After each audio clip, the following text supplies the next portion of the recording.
Em 2018, o debate não é esquerda e direita, o debate é república versus monarquia.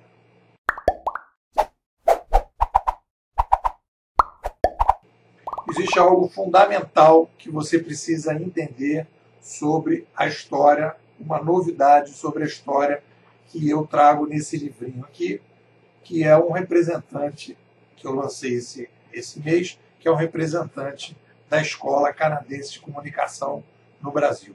O pessoal da Escola Canadense faz análise de revoluções de mídia no passado. Eles são especialistas nisso. E eu aprendi com eles que a gente tem que entender que essas revoluções de mídia são fenômenos recorrentes. Então eu me tornei um especialista em revoluções de mídia. O que eu percebi? Percebi que revoluções de mídia são necessárias para o ser humano, porque o ser humano é a única espécie que cresce demograficamente. Quando a gente aumenta o tamanho da população, a gente precisa fazer uma mudança radical na forma como a gente se organiza para poder lidar de maneira com mais qualidade diante de uma nova complexidade. Então isso é uma coisa que faz parte do ser humano. E quando você vai olhar na história, existe uma relação importante entre demografia, complexidade, que vai aumentando, e isso gera demandas de pratos de comida todos os dias, que é a base mais importante para o ser humano sobreviver. Então, isso é como se fosse assim a estrutura fundamental de qualquer sociedade, que tem que produzir pratos de comida compatíveis com o tamanho da população. Ponto. Não tem que discutir em relação a isso. E a partir daí, você tem estruturas de topologia de poder. Se a gente for olhar lá para trás, para frente, conforme a gente for aumentando o tamanho da população, nós fomos descentralizando a estrutura de poder. A gente foi criando ferramentas para criar o livre mercado, a eleição ao longo do tempo para trocar pessoas que vão sendo trocadas ao tempo, a criação da propriedade privada em que cada um cria do seu próprio mundinho para poder descentralizar, e a gente foi caminhando nessa direção. Então a coisa mais importante que existe na sociedade humana é a topologia de poder. Passada aí as revoluções liberais, alguns grupos, e aí nós temos entre eles os marxistas, eles ignoraram as revoluções liberais.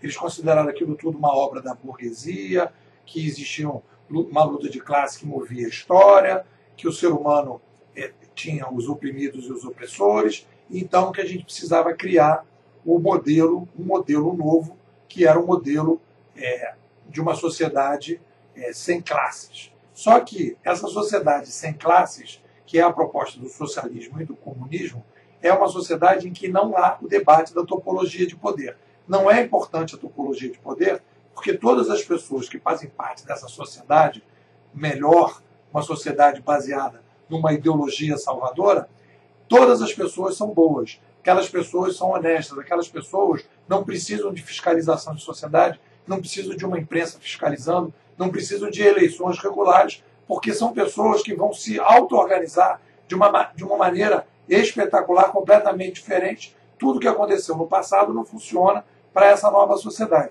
Então se passou uma borracha na possibilidade que nós tivemos com as revoluções liberais, e o mais interessante que com as revoluções liberais, que faz o ciclo em 1800, é exatamente em 1800 que você tem um salto demográfico de 1 para 7 bilhões. Então, se em 1800 a complexidade demográfica, o basicão era 3 bilhões de pratos de comida todos os dias, nós temos hoje 21 bilhões de pratos de comida todos os dias. Essa complexidade exige um padrão de decisões descentralizadas para que essa complexidade possa ser trabalhada. Então, toda vez que a gente tem um debate na sociedade, você tem debates conjunturais que são importantes, que têm a ver com a época, com os costumes, com a cultura, mas você tem um eixo central que tem a ver com complexidade, que tem a ver com pratos de comida na mesa das pessoas todos os dias, que é o fundamental, que é para onde você tem que olhar.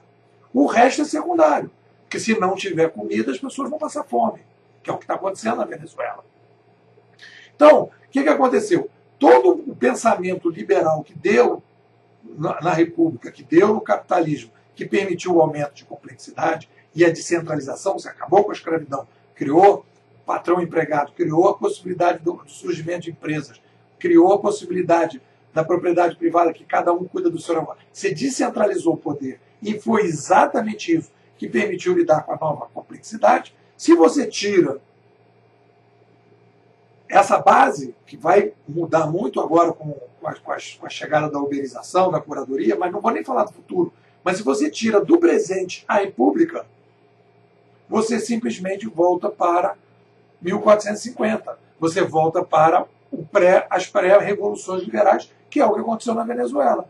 E aí o que acontece? Você destrói o ambiente produtivo e você começa a ter problema de produção de comida todos os dias, porque você desestrutura o modelo. Então, o debate no Brasil, e o debate na América Latina, e o debate no terceiro mundo, que está entrando na discussão contemporânea, né? O debate nosso, diferente dos países que já chegaram à conclusão que o negócio é a república, nós estamos discutindo república ou monarquia. Não há um debate esquerda-direita. Aí dentro da república, existem pessoas que defendem uma república mais centralizada e uma república mais descentralizada. E eu ainda diria que existe um pessoal, que é onde eu me encaixo, que está discutindo já uma pós-república ou uma república 3.0, que a gente vai usar a uberização, as estrelinhas, etc., para tomar as decisões, que seria uma república digital, que estaria mais na frente. Mas o debate que a gente tem hoje são três grupos diferentes. No bloco da eleição de 2018, são dois grupos. O pessoal que quer voltar para a monarquia e o pessoal da república. Quando a gente tem uma crise, o principal início da crise é uma crise de mentalidade. O Brasil vive hoje uma profunda crise de mentalidade.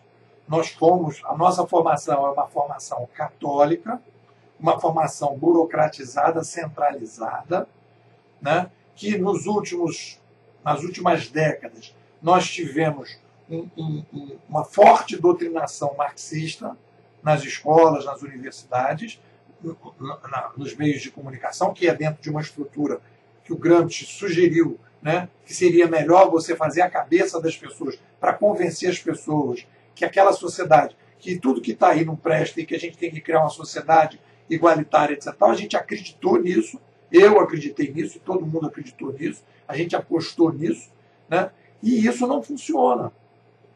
E aí o que a gente precisa agora? A gente precisa agora resgatar os conceitos da República, que é o que a gente está fazendo, resgatar os conceitos liberais, e a gente tem que atualizar esses conceitos para esse novo ambiente, já se aproveitando dessas novas tecnologias que permitem novas coisas.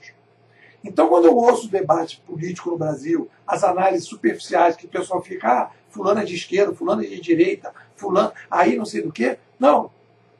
Existem dois grupos. O grupo republicano, que tem aí vários candidatos com várias coisas, com questões conjunturais específicas que não, no final de tudo, não são relevantes para o dia a dia, que é pratos de comida, e o pessoal que quer voltar para a monarquia, que insiste nisso de uma maneira com uma fumaçada danada, falando de coisas, pega qualquer coisa para falar, e pega qualquer coisa, e agendas que vão jogar uma fumaça danada, mas no final das contas o que está se discutindo é uma topologia de poder hipercentralizada, né, em que você tem todo o poder centralizado, e a outra é a república, que precisa ser atualizada, sem dúvida nenhuma, com essas novas tecnologias, que é para lá que a gente está indo nas próximas décadas, que os nossos filhos, nossos netos vão assistir essas mudanças radicais no que a gente tem hoje.